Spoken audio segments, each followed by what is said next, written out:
الحمد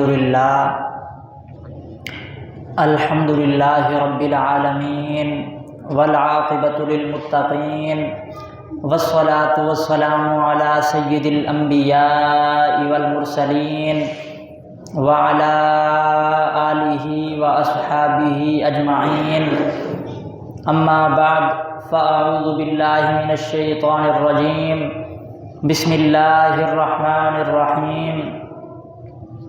محمد رسول اللہ والذین معہ اشداء علی الکفار رحماء بینہم تراہم رکعا سجدا، صدق اللہ العظیم۔ ان اللہ وملائکتہ یصلون علی النبی یا ایہا الذین آمنوا صلوا علیہ وسلموا تسلیما، اللہم صل علی سیدنا ومولانا محمد وعلی آل سیدنا ومولانا محمد وبارک وسلم، مولایا صل وسلم دائما ابدا علی حبیبک خیر الخلق کلہم، منزہ عن شریک فی محاسنہ فجوہر الحسن فیہ غیر منقسم۔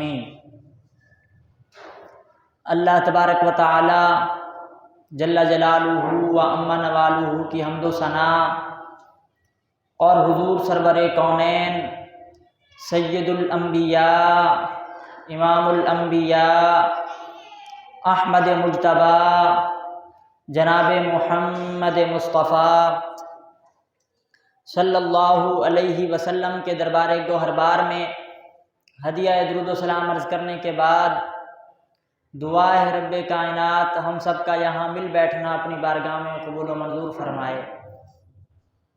حاضرین محترم، آج کے اس جمعۃ المبارک کے موقع پر آپ کے سامنے حضور علیہ السلام کے صحابہ کی شان و عظمت کے حوالے سے چند باتیں عرض کروں گا۔ دعا ہے رب کائنات مجھے حق اور سچ عرض کرنے کی توفیق عطا فرمائے۔ حاضرین محترم، جس طرح اللہ رب العزت نے تمام انبیاء کرام میں زیادہ فضیلت اپنے محبوب کو عطا فرمائی ہے، اسی طرح امتوں میں سب سے زیادہ فضیلت اللہ نے اپنے محبوب کی امت کو عطا فرمائی ہے۔ جس طرح انبیاء کرام میں حضور علیہ السلام بے مثال ہیں، ایسے ہی امتوں میں حضور علیہ السلام کی امت بے مثال ہے۔ انبیاء کرام میں حضور علیہ السلام جیسا کوئی نہیں، تو امتوں میں حضور علیہ السلام کی امت جیسی امت اور کوئی نہیں ہے۔ سب سے بے مثال امت جو ہے حضور علیہ السلام کی امت ہے، اور حضور علیہ السلام کی امت میں اللہ نے اگر زیادہ شرف اور فضیلت عطا فرمائی ہے تو پھر وہ حضور علیہ السلام کے صحابہ کو عطا فرمائی ہے۔ حضور علیہ السلام کی پوری امت بے مثال ہے، لیکن حضور کی امت میں سب سے زیادہ شرف اور سب سے زیادہ فضیلت اگر اللہ نے عطا فرمائی ہے تو حضور علیہ السلام کے صحابہ کو عطا فرمائی ہے۔ سب سے زیادہ فضیلت والے حضور کے صحابہ ہیں۔ اور صحابی کسے کہا جاتا ہے؟ صحابی کہا جاتا ہے جس نے حالت ایمان میں حضور علیہ السلام کی صحبت کو پایا ہو اور پھر ایمان پر ہی اس کا خاتمہ ہوا ہو۔ جس نے ایمان کی حالت میں حضور کی صحبت کو پایا اور ایمان پر اس کا خاتمہ ہو گیا، وہ صحابی ہے۔ اور پھر مقام صحابیت یہ ہے کہ اب اگر کوئی غوث، کوئی قطب، کوئی ابدال ہو، وہ مقام غوثیت کے جس اعلیٰ درجے پر پہنچ جائے حضور کے صحابہ کے مقام کے قریب تک نہیں پہنچ سکتا۔ اللہ نے حضور کے صحابہ کو وہ مقام عطا فرمایا ہے کہ کوئی غیر صحابی کے مقام تک نہیں پہنچ سکتا۔ اگر کوئی بندہ عبادت و ریاضت کرنا شروع کر دے، ساری زندگی سجدے کرتے گزار دے، تو ساری زندگی سجدے میں گزارنے کے باوجود وہ حضور علیہ السلام کے صحابہ کے مقام کو نہیں پہنچ سکتا۔ اگر کوئی بندہ آج صدقہ کرنا شروع کر دے اور صبح و شام صدقہ کرتا رہے، اپنا مال راہ الہی میں خرچ کرتا رہے اور صدقہ کرتے کرتے صدقے کے ڈھیر لگا دے، تو آج کوئی بندہ اگر ڈھیروں صدقہ بھی کر دے تو صحابہ کرام کی ایک سیر جو کا مقابلہ بھی نہیں کر سکتا۔ بلکہ خود حضور علیہ السلام نے ارشاد فرمایا، حضور فرماتے ہیں اگر تم میں سے کوئی شخص احد پہاڑ کے برابر سونا صدقہ کر دے اور دوسری طرف میرا صحابی آدھی سیر جو اللہ کی بارگاہ میں صدقہ کر دے، تو تمہارا احد پہاڑ کے برابر سونا میرے صحابہ کی جو کا مقابلہ بھی نہیں کر سکتا۔ اللہ تعالیٰ نے حضور کے صحابہ کو جو مقام عطا فرمایا ہے وہ کوئی غیر حاصل کر ہی نہیں سکتا۔ اس کی وجہ یہ ہے کہ جو صحابی ہوتا ہے وہ عمل سے نہیں بنتا، صحابی تقوی و طہارت سے نہیں بنتا، صحابی عبادت و ریاضت سے نہیں بنتا، صحابی مصطفیٰ کی زیارت سے بنتا ہے۔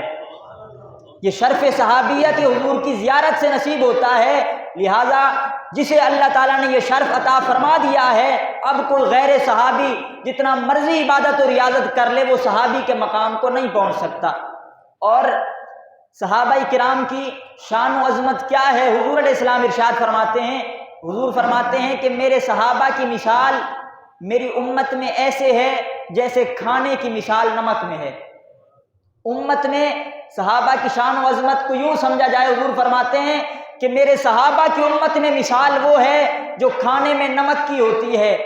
کھانے سے اگر نمک کو ہٹا دیا جائے تو بغیر نمک کے کھانے کی کوئی حیثیت باقی نہیں رہتی، بغیر نمک کے کھانے کی کوئی قدر باقی نہیں رہتی، بلا تمثیل و بلا تشبیہ۔ حضور فرماتے ہیں اگر میری امت سے صحابہ کو نکال دیا جائے تو امت کی کوئی حیثیت باقی نہیں رہتی۔ میری امت کا وقار ہے تو میرے صحابہ کے ذریعے ہے۔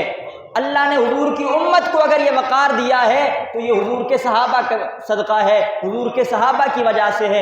حضور فرماتے میرے صحابہ کی امت میں وہی مثال ہے جو کھانے میں نمک کی ہے۔ حضور کا ہر صحابی بے مثال ہے۔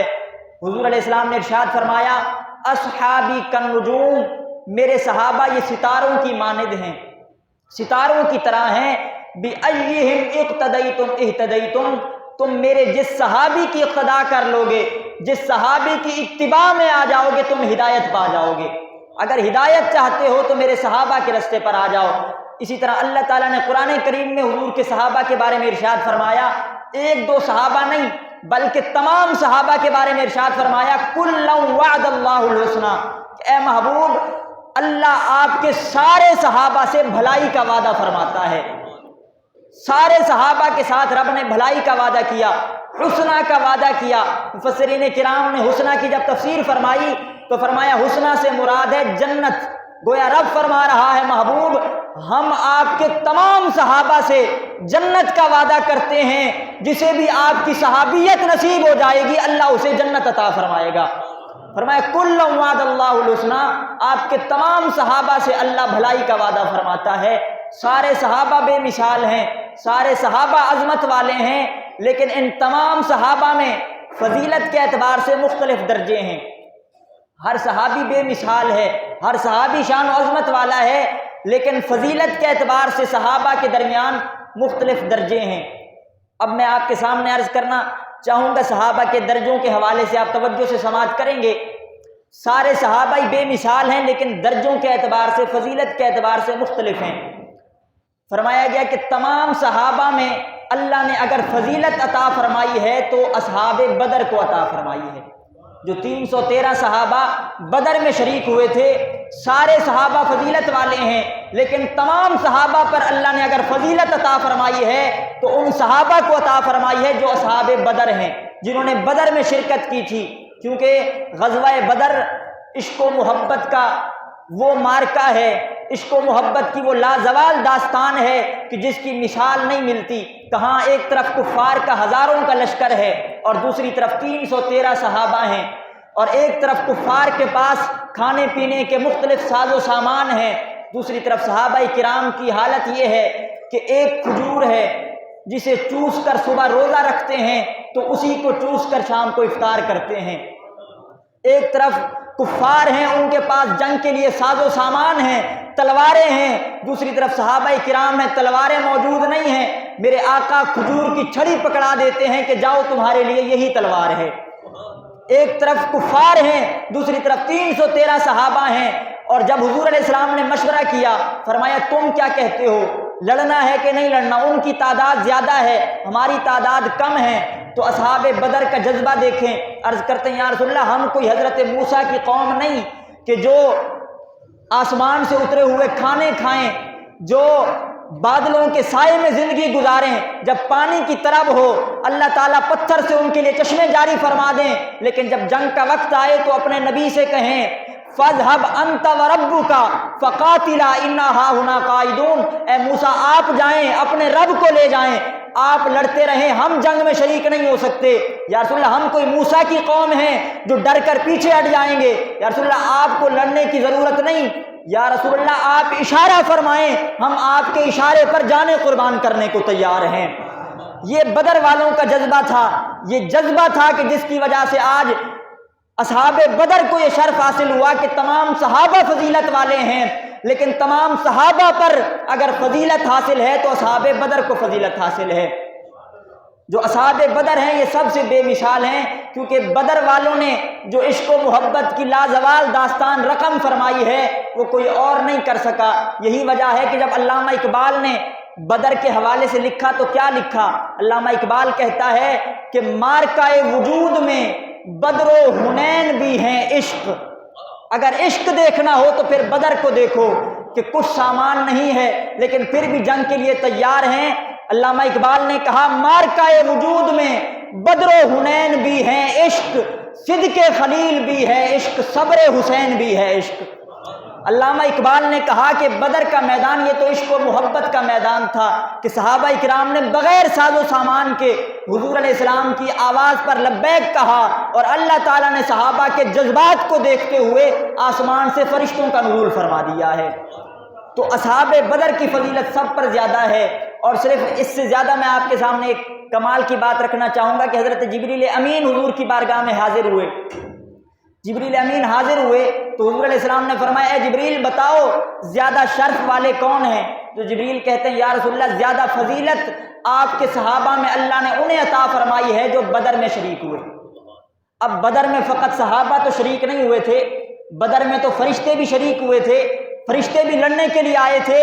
تو اب حضرت جبریل امین فرماتے یا رسول اللہ صحابہ کرام جو بدر میں شریک ہوئے تھے وہ سارے صحابہ سے بے مثال ہیں، اور بدر میں جو فرشتے شریک ہوئے تھے اللہ نے بدر کی وجہ سے ان فرشتوں کو بھی بے مثال کر دیا ہے۔ اصحاب بدر اور بدر کا میدان یہ وہ باکمال میدان تھا، اگر صحابہ اس میدان میں آئے تو صحابہ بے مثال ہو گئے، اگر فرشتے اس میدان میں آ گئے تو اللہ نے ان فرشتوں کو بھی بے مثال کر دیا۔ لہٰذا صحابہ کرام میں فضیلت کے مختلف درجے ہیں، سب سے زیادہ فضیلت اللہ نے عطا فرمائی ہے اصحاب بدر کو۔ توجہ ہے آپ حضرات کی، سب سے زیادہ فضیلت اللہ نے عطا فرمائی بدر والوں کو۔ اور پھر اب ان میں زیادہ فضیلت والے کون ہیں؟ یہ تو ہیں 313 صحابہ، اب ان پر زیادہ فضیلت والے کون سے صحابہ ہیں؟ تو سب سے زیادہ فضیلت اصحاب بدر کو ہے، اور اصحاب بدر والوں سے زیادہ فضیلت اللہ نے عشرہ مبشرہ کو عطا فرمائی ہے، وہ 10 خوش نصیب صحابہ جنہیں حضور نے زندگی میں جنت کی بشارت عطا فرما دی۔ سب سے زیادہ فضیلت اصحاب بدر کی ہے، اور اصحاب بدر کے بعد زیادہ فضیلت ہے ان 10 صحابہ کی جنہیں محبوب نے جنت کی خوشخبری عطا فرمائی۔ اور پھر ان 10 صحابہ میں زیادہ فضیلت والے کون ہیں؟ بدر ہیں۔ بدر والوں سے زیادہ فضیلت والے عشرہ مبشرہ ہیں، اور عشرہ مبشرہ پر فضیلت عطا ہوئی تو حضور کے 4 یاروں کو فضیلت عطا ہوئی۔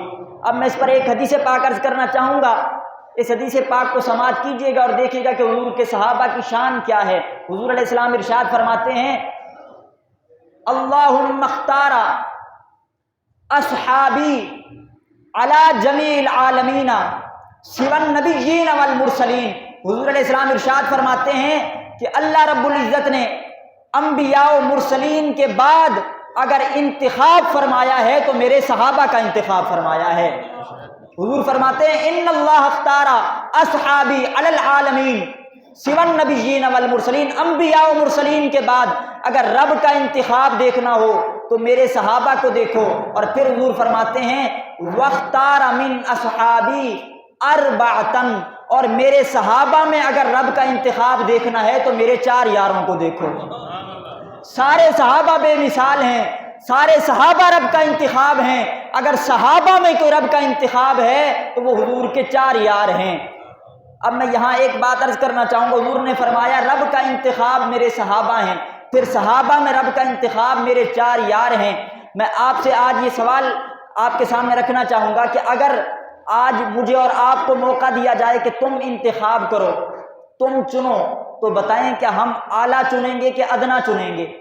یقیناً جسے بھی چننے کا موقع دیا جائے وہ اعلیٰ چنتا ہے۔ میں ایک مثال کے ساتھ بات آپ کے سامنے رکھنا چاہوں گا، اگر آج کوئی بندہ سیب خریدنے چلا جائے اور سیب والا کہہ دے بھائی آپ خود چنیں، خود آپ انتخاب کریں، تو بتائیں کہ ہم گلے ہوئے چنیں گے، کہ ہم بدبودار چنیں گے، کہ ہم کیڑے والے چنیں گے؟ نہیں، بلکہ ہم چنیں گے جو سب سے زیادہ اعلیٰ ہوں، جس کا رنگ اعلیٰ ہو، خوشبو اعلیٰ ہو۔ میں نے کہا آج اگر میں اور آپ انتخاب کرتے ہیں، ہمارا انتخاب ادنا نہیں ہوتا، ہمیشہ اعلیٰ کا انتخاب کرتے ہیں۔ جب میرا اور آپ کا انتخاب اعلیٰ ہے تو وہ صحابہ جو رب کا انتخاب ہیں، اس صحابہ کی شان و عظمت کا عالم کیا ہوگا؟ لہذا حضور علیہ السلام کے سارے صحابہ بے مثال ہیں، سارے صحابہ اعلیٰ ہیں، لیکن تمام صحابہ پر فضیلت حاصل ہے تو حضور کے 4 یاروں کو فضیلت حاصل ہے۔ حضور کے یہ 4 یار بے مثال ہیں، سب سے زیادہ اللہ نے فضیلت عطا فرمائی ہے، ان 4 کو عطا فرمائی ہے، اور یہ فضیلت آج میں اور آپ نہیں دے رہے، یہ 4 زیادہ فضیلت والے ہیں۔ حضرت ابن عمر رضی اللہ تعالی عنہ، حضرت فاروق اعظم کے صاحبزادے، آپ فرماتے ہیں کننا وفینا رسول اللہ صلی اللہ علیہ وسلم، فرماتے ہیں کہ ہم حضور علیہ السلام کے دور میں، ابھی حضور علیہ السلام موجود تھے، حضور کی موجودگی میں ہمارا مزاج یہ تھا، کننا نفضل ابا بکر و عمر و عثمان و علی، حضور کی موجودگی میں اگر ہم تمام صحابہ میں فضیلت والا سمجھا کرتے تھے تو جناب ابو بکر کو سمجھا کرتے تھے، عمر کو سمجھا کرتے تھے، جناب عثمان و علی کو سب سے افضل سمجھا کرتے تھے۔ حضور کی موجودگی میں اگر ہم سب سے افضل سمجھا کرتے تھے تو حضور کے 4 یاروں کو سمجھا کرتے تھے۔ یہ 4 یار حضور کے بے مثال ہیں، اللہ نے سب سے زیادہ فضیلت صحابہ میں ان 4 کو عطا فرمائی ہے۔ اب ذرا غور کیجئے گا، یہ 4 بے مثال ہیں، ان 4 میں زیادہ فضیلت والا کون ہے؟ 4 فضیلت والے ہیں۔ میں نے ابتداءً عرض کر دیا کہ حضور کے سارے صحابہ بے مثال ہیں، لیکن فضیلت کے اعتبار سے درجے مختلف ہیں۔ تمام صحابہ پر ان 4 یاروں کو فضیلت حاصل ہے۔ ان 4 میں فضیلت والا کون ہے؟ اگر میں اپنا قول پیش کروں تو آپ اعتراض کر سکتے ہیں، ان 4 پر فضیلت والا کون ہے؟ جب مولا علی سے پوچھا گیا، جناب مولا علی کے صاحبزادے محمد بن حنفیہ آپ کے بیٹے ہیں، ایک دن اپنے والد گرامی جناب علی المرتضیٰ سے پوچھتے ہیں، بابا جان یہ ارشاد فرمائیں انبیاء کے بعد سب سے بہترین کون ہے؟ مخلوق میں سب سے بہتر کون ہے انبیاء کے بعد؟ تو جناب علی المرتضیٰ فرماتے ہیں انبیاء کے بعد مخلوق میں سب سے بہتر جناب صدیق اکبر رضی اللہ تعالیٰ عنہ ہیں۔ سب سے بہتر انبیاء کے بعد جناب صدیق اکبر ہیں، اور یہ اعلان جناب علی المرتضیٰ کر رہے ہیں۔ جناب علی المرتضیٰ فرما رہے ہیں کہ افضل الخلق بعد الانبیاء، یہ صدیق اکبر رضی اللہ تعالیٰ عنہ ہیں کہ انبیاء کے بعد سب سے زیادہ اگر اللہ نے فضیلت عطا فرمائی ہے تو حضور کے یار غار، یار مزار جناب سیدنا صدیق اکبر کو عطا فرمائی ہے، اور یہ مولا علی کا اعلان ہے۔ اور بھی اس پر کئی اقوال ہیں، لیکن وقت کو پیش نظر رکھتے ہوئے میں فقط ان 4 کی فضیلت پر چند احادیث عرض کرنا چاہوں گا۔ یہ 4 بے مثال ہیں، ان میں جناب صدیق اکبر سب سے افضل ہیں۔ حدیث پاک میں آپ کے سامنے عرض کرنا چاہوں گا کہ حضور کے سارے صحابہ بے مثال ہیں، لیکن جو ترتیب ہے ان 4 کی، جناب ابو بکر و عمر عثمان و علی، اس ترتیب کا خیال رکھنا بڑا ضروری ہے۔ کہ یاد رکھیے گا کہ فضیلت کسی کو زیادہ دینا یا کسی کو کم دینا یہ ہمارا اختیار نہیں، یہ تو حضور کی عطا ہے۔ حضور نے جس کو جو مرتبہ عطا فرمایا ہے ہم بھی اسے اسی شان و عظمت کے اعتبار سے دیکھتے ہیں۔ حضور علیہ السلام نے ان 4 کا جب بھی نام لیا تو حضور ہمیشہ پہلے ابو بکر کا نام لیتے، پھر عمر کا نام لیتے، پھر عثمان کا نام لیتے، پھر جناب علی المرتضیٰ کا نام لیتے۔ اس پر متعدد احادیث موجود ہیں، بلکہ میں آپ کے سامنے یہاں حضرت ابی ابن کعب کی روایت عرض کرنا چاہوں گا۔ حضرت ابی ابن کعب رضی اللہ تعالیٰ عنہ آپ فرماتے ہیں کہ میں حضور کی بارگاہ میں حاضر ہوا اور میں نے حضور علیہ السلام کے سامنے سورہ عصر کی تلاوت کی۔ ذرا بولیے سبحان اللہ۔ آپ فرماتے ہیں میں حضور کے سامنے موجود تھا، میں نے سورہ عصر کی تلاوت کی، محبوب نے سورہ عصر کی تلاوت کو سماعت کیا اور پھر حضور نے فرمایا اے ابی ابن کعب آج میں تجھے سورہ عصر کی تفسیر کر کے بتاتا ہوں۔ اب آپ غور فرمائیں کہ ہو قرآن کی تفسیر اور پھر خود صاحب قرآن فرما رہے ہوں تو اس میں شک ہو سکتا ہے؟ بالکل شک کی گنجائش نہیں ہو سکتی۔ اب حضور علیہ السلام نے کیا تفسیر فرمائی؟ حضور فرماتے ہیں اے ابی ابن کعب والعصر، رب کائنات فرماتا ہے مجھے عصر کے وقت کی قسم ہے۔ یہ تفسیر خود حضور فرما رہے ہیں، فرمایا عصر سے مراد نماز عصر کا وقت ہے۔ رب فرماتا ہے مجھے عصر کے وقت کی قسم ہے، ان الانسان لفی خسر، تمام انسان خسارے میں ہیں، الا الذین آمنوا، خسارے سے وہ بچے گا جو ایمان والا ہوگا، وعملوا الصالحات، نیک عمل کرنے والا ہوگا، وتواصوا بالحق، حق کا پیغام دینے والا ہوگا، حق کی وصیت کرنے والا ہوگا، وتواصوا بالصبر، جو صبر کا پیغام دینے والا ہوگا، جو صبر کی وصیت کرنے والا ہوگا۔ یہ چار خسارے سے نجات والے ہیں، باقی سارے خسارے والے ہیں۔ اب حضور کیا فرماتے ہیں؟ حضور نے فرمایا اے ابی ابن کعب ان الانسان لفی خسر سے مراد ابو جہل ہے، ان الانسان لفی خسر سے مراد ابو جہل ہے۔ اب حضور فرماتے ہیں ترتیب دیکھیے گا، حضور فرماتے ہیں آمنو سے مراد میرے ابو بکر کی ذات ہے۔ حضور فرماتے ہیں آمنو سے مراد ابو بکر ہیں، عامل الصالحات سے مراد عمر ہیں، وتواصوا بالحق سے مراد عثمان غنی ہیں، وتواصوا بالصبر سے مراد جناب حیدر کرار کی ذات ہے۔ حضور علیہ السلام خود یہی ترتیب رکھتے تھے، جب بھی نام لیا پہلے ابو بکر کا نام، پھر عمر کا نام، پھر عثمان کا نام، پھر جناب حیدر کرار کا نام لیا کرتے، اور یہی ترتیب شروع سے رائج رہی ہے۔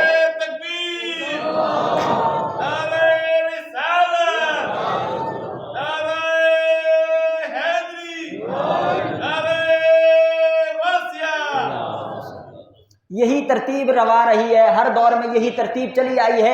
ایک اور روایت عرض کرنا چاہوں گا ان چاروں کی فضیلت پر۔ حضور علیہ السلام ارشاد فرماتے ہیں ما من نبی الا لہ نذیر فی امتی، حضور فرماتے ہیں کوئی نبی ایسا نہیں جس کی نذیر، جس کی مثال میری امت میں موجود نہ ہو۔ یہ حضور کی امت کی شان ہے۔ حضور فرماتے ہیں جتنے انبیاء کرام گزرے ہیں ہر نبی کی مثال میری امت میں موجود ہے، ہر نبی کی نذیر میری امت میں موجود ہے۔ تو صحابہ کرام عرض کرتے ہیں یا رسول اللہ آپ کی اگر امت میں ہر نبی کی نذیر موجود ہے تو کوئی ہمیں بھی دکھائیں، کوئی نبیوں جیسا ہو، کوئی نبیوں کی نذیر ہو، نبیوں کی مثال ہو۔ اب ترتیب دیکھیے گا اور شان و عظمت دیکھیے گا۔ حضور علیہ السلام ارشاد فرماتے ہیں اے میرے صحابہ ابو بکر نذیر ابراہیم، اگر حضرت ابراہیم کو دیکھنا چاہتے ہو تو میرے ابو بکر کو دیکھ لو۔ فرمایا ابو بکر نذیر ابراہیم، ابو بکر ابراہیم کی نذیر ہیں، وعمر النذیر موسیٰ، اگر حضرت موسیٰ کی نذیر دیکھنی ہو میرے عمر کو دیکھو، وعثمان نذیر ہارون، اگر حضرت ہارون کی نذیر دیکھنی ہو تو پھر میرے عثمان کو دیکھو، اور پھر فرماتے ہیں وعلی النذیری، ذرا بولیے سبحان اللہ، فرماتے ہیں وعلی النذیری۔ اب میں اس کا ترجمہ کرنے لگا ہوں، فرمایا اگر ابراہیم کو دیکھنا ہو ابو بکر کو دیکھو، اگر جناب موسیٰ کو دیکھنا ہو تو میرے عمر کو دیکھو، اگر ہارون کو دیکھنا ہو تو پھر عثمان کو دیکھو، اگر محمد کو دیکھنا ہو تو حیدر کرار کو دیکھو۔ حضور علیہ السلام نے اپنے صحابہ کے بارے میں یہ شان و عظمت عطا فرمائی ہے، لیکن ترتیب کا خیال رکھا کہ ترتیب یہی ہے، پہلے ابو بکر ہیں، پھر عمر ہیں، پھر عثمان ہیں، پھر جناب علی المرتضیٰ رضی اللہ تعالیٰ عنہ ہیں۔ میں اختصار کے ساتھ امام کسائی کی کتاب سے ایک بات عرض کرنا چاہوں گا۔ امام کسائی نے اپنی کتاب قصص الانبیاء کے اندر اس روایت کو نقل فرمایا۔ امام کسائی فرماتے ہیں کہ حضرت نوح علیہ السلام جب کشتی کی تعمیر کر رہے تھے، جب رب کی طرف سے حکم آیا کہ اے پیارے نوح کشتی کی تعمیر کریں، آپ نے کشتی کی تعمیر کرنا شروع کی، دن بھر کام کرتے، کشتی بناتے، جب شام کو لوٹ کر گھر جاتے، دوسرے دن آتے تو کیا دیکھتے کہ حشرات الارض، کیڑے مکوڑے آتے ہیں، اور جو آپ کام کر کے جاتے ہیں اسے بگاڑ کر چلے جاتے ہیں۔ تو رب کی بارگاہ میں عرض کرتے ہیں مالک و مولا میں روزانہ آتا ہوں، کشتی بناتا ہوں، کام کرتا ہوں، جب گھر لوٹ کر جاتا ہوں یہ کیڑے مکوڑے حشرات الارض آتے ہیں اور آ کر میرے کام کو بگاڑ جاتے ہیں۔ تو رب کائنات نے فرمایا اے نوح وظیفہ ہم بتاتے ہیں، عمل آپ کر لیجئے، ہم وظیفہ بتا دیتے ہیں۔ اب رب نے کیا وظیفہ بتایا؟ فرمایا اے نوح آپ ایسا کریں، کشتی کی ایک جانب ابو بکر کا نام لکھیں، ایک جانب عمر کا نام لکھیں، ایک جانب عثمان کا نام، ایک جانب علی کا نام لکھیں، محمد کے 4 یاروں کا نام لکھنا آپ کا کام ہے، کشتی کی حفاظت رب ذوالجلال کا کام ہے۔ رب کائنات نے فرمایا کشتی کی حفاظت چاہتے ہیں تو پھر کشتی پر محمد عربی کے یاروں کا نام لکھ دیجئے۔ اللہ تعالیٰ نے حضور کے ان 4 یاروں کو یہ فضیلت عطا فرمائی ہے۔ اور جب حضور دعا فرمایا کرتے، جب بھی حضور دعا فرماتے اپنے صحابہ کے بارے میں، تو دعا میں بھی یہی ترتیب، پہلے جناب ابو بکر کا نام لیتے، پھر جناب عمر کا نام لیتے، پھر جناب عثمان کا نام، اور پھر جناب حیدر کرار کا نام، اسی ترتیب سے دعا مانگا کرتے۔ حدیث پاک اس کے راوی خود مولا علی ہیں، جناب مولا علی فرماتے ہیں کہ حضور علیہ السلام ایک مرتبہ دعا فرما رہے تھے، اور کیا دعا مانگی؟ حضور علیہ السلام نے دعا کیا، مالک و مولا رحم اللہ ابا بکر، اے اللہ ابو بکر پر رحم فرما، اے اللہ ابو بکر پر رحم فرما۔ حضور نے دعا کی، ساتھ میں آپ کی فضیلت کا ذکر فرمایا کہ اے مالک میرے ابو بکر پر رحم فرما، ابو بکر وہ خوش نصیب ہے جس نے اپنے کندھوں پر بٹھا کر مجھے ہجرت کروائی ہے، ابو بکر پر رحم فرما، اس نے مجھے کندھوں پر بٹھا کر ہجرت کروائی ہے۔ اور اگلا جملہ حضور فرماتا ہے مالک ابو بکر پر رحم فرما، اس نے اپنا مال خرچ کر کے بلال کو آزاد کروایا ہے، اس نے اپنا مال دے کر بلال آزاد کروایا ہے، اے مالک اس پر رحم فرما۔ پھر حضور علیہ السلام فرماتے اے مالک عمر پر رحم فرما، عمر وہ ہے جو ہمیشہ حق بولتا ہے اگرچہ کڑوا ہی کیوں نہ ہو، عمر حق بولنے والا ہے، اس پر بھی رحم فرما۔ پھر حضور فرماتے ہیں مالک و مولا عثمان پر رحم فرما، عثمان وہ خوش نصیب ہے کہ اس سے آسمان کے فرشتے بھی حیا فرماتے ہیں۔ پھر حضور علیہ السلام ارشاد فرماتے ہیں اے مالک علی پر رحم فرما، اور پھر جناب علی کے لیے دعا فرماتے ہیں اے مالک و مولا جہاں علی ہو حق کو وہیں پھیر دے، جس طرف علی ہوں حق کو وہیں پھیر دے۔ یہی وجہ ہے کہ جہاں علی ہوں حق وہیں ہوتا ہے، اور جہاں حق ہو علی بھی وہیں ہوا کرتے ہیں۔ فرمایا کہ اے مالک و مولا جہاں حق ہے علی کو وہیں پھیر دے، اور جہاں علی ہے حق کو وہیں پھیر دے۔ حضور علیہ السلام نے جب بھی دعا فرمائی، دعا میں اسی ترتیب کا خیال رکھا کہ پہلے جناب ابو بکر، پھر جناب ابو بکر، پھر عمر، پھر عثمان، پھر جناب علی المرتضیٰ کا نام۔ اب میں یہاں حضرت مجدد پاک کا قول عرض کرنا چاہوں گا۔ جناب مجدد الفسانی رحمۃ اللہ علیہ، آپ سے پوچھا گیا حضرت صحابہ کے درمیان ترتیب فضیلت کیا ہے، کون افضل ہے، پھر ترتیب کیا ہے؟ تو جناب مجدد الفسانی رحمۃ اللہ علیہ جو شہنشاہ نقش بند ہیں، اور آپ کی بارگاہ رسالت میں قبولیت کا اندازہ اس بات سے لگائیں کہ آپ خود ارشاد فرماتے ہیں کہ میں نے ایک بار خواب کی حالت میں حضور علیہ السلام کی زیارت کی ہے۔ جو خواب میں حضور کی زیارت کر رہا ہو اس کی قبولیت کا عالم کیا ہوگا۔ ایک واقعہ بھی عرض کرنا چاہوں گا۔ حضرت مجدد پاک فرماتے ہیں حضور علیہ السلام کی زیارت کی تو کیا دیکھتا ہوں حضور نے منہ پھیر لیا، میں حاضر ہوتا حضور منہ پھیر لیتے۔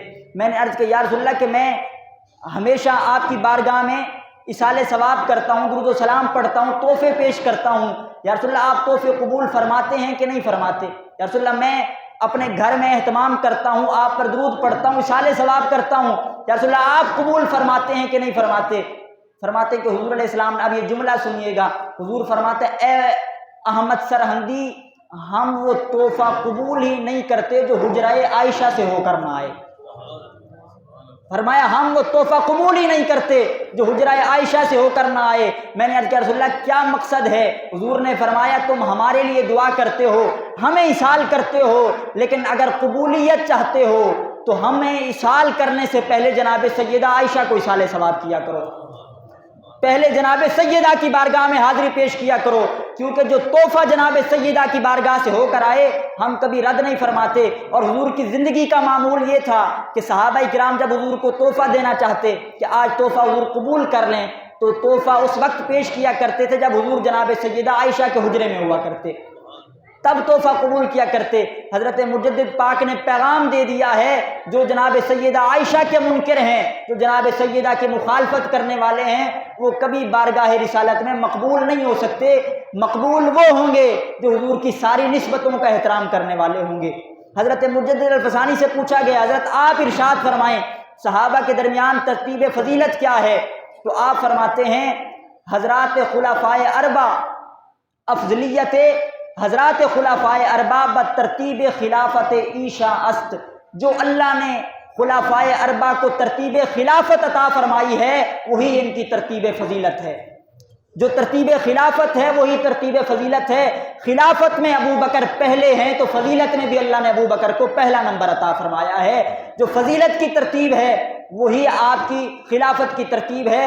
اور یہاں پر یہ بات بھی یاد رکھیے گا، جو آج جناب ابو بکر کی خلافت کا دور پہلے آیا، عمر کا دور پہلے آیا، عمر کا بعد میں، پھر عثمان، پھر علی، یہ ترتیب کوئی اتفاقی نہیں ہے، بلکہ یہ حضور علیہ السلام نے جو زبان سے نام لیے تھے وہی ترتیب ہے۔ حضور پہلے ابو بکر کا نام لیتے تھے، اللہ نے خلافت پہلے ابو بکر کو عطا فرمائی۔ حضور بعد میں عمر کا نام لیتے، اللہ نے خلافت عمر کو عطا فرمائی۔ یہ ترتیب اتفاقی نہیں ہے، بلکہ حضور علیہ السلام اسی ترتیب سے نام لیتے تھے، اللہ نے یہی خلافت کی ترتیب رکھ دی ہے۔ اور فقط خلافت کی ترتیب نہیں، حضور نے پہلے ابو بکر کا نام لیا، اللہ نے پہلے خلافت ابو بکر کو دی۔ حضور نے پہلے ابو بکر کا نام لیا تو پہلے وصال بھی جناب ابو بکر کا ہوا۔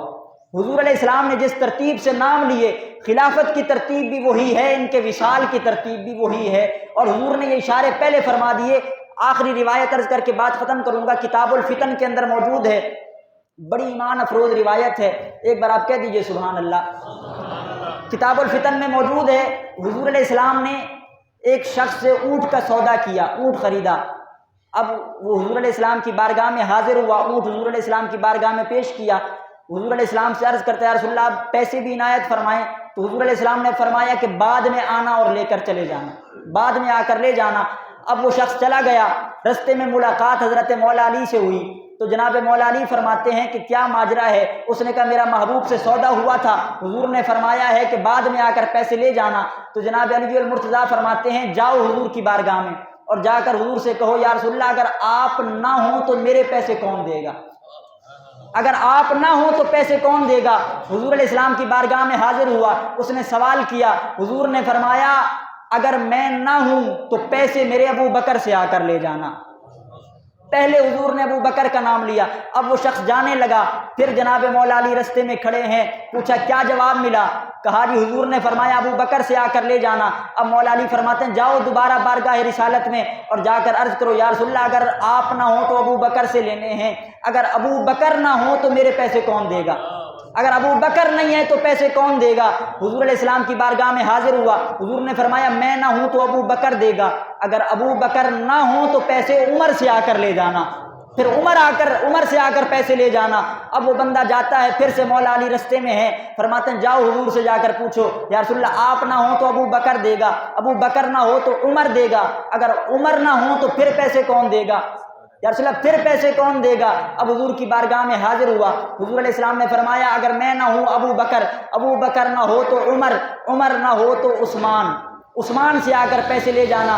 اب یہ ایمان افروز بات ہے، انشاءاللہ ایمان تازہ ہو جائے گا کہ حضور علیہ السلام کو اللہ نے کیسا علم عطا فرمایا۔ اب وہ بندہ جاتا ہے اور مولا علی سے کہتا ہے حضور نے فرمایا ہے اگر میں نہ ہوں تو ابو بکر سے آ کر لے جانا، ابو بکر نہ ہو تو عمر سے، اگر عمر نہ ہو تو عثمان سے پیسے لے جانا۔ اب مولا علی فرماتے ہیں جاؤ حضور کی بارگاہ میں اور جا کر عرض کرو یا رسول اللہ اگر آپ نہ ہوں تو ابو بکر سے پیسے لینے ہیں، ابو بکر نہ ہو تو عمر سے، عمر نہ ہو تو عثمان سے، یا رسول اللہ اگر عثمان نہ ہو تو پیسے کون دے گا؟ اگر عثمان نہ ہو، پیسے بڑے دھیمے لہجے میں یہ جملہ کہہ رہا ہوں لیکن آپ نے سبحان اللہ کہنی ہے اگر حضور کی شان سمجھ آئے۔